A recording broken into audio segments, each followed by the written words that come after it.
dostuma ömür harcadım. Bak şimdi kendimle baş başa kaldım.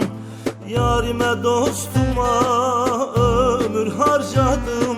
Bak şimdi kendimle baş başa kaldım.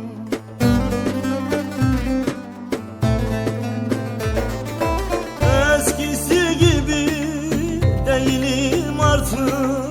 Soğudum herkesten, usandım artık. Bitmedi insanlarım, yalan dolanı. Çekildim kenara, yoruldum artık. Eskisi gibi değilim artık.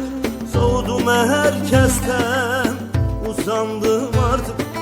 Bitmedi insanlarım, yalan dolanı. Çekildim kenara, yoruldum artık.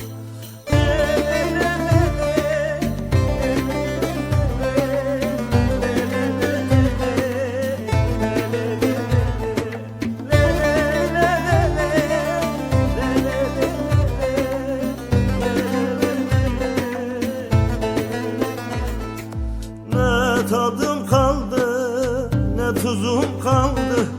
Sanki yaşamaya heves mi kaldı? Böyle bir başıma daha mutluyum.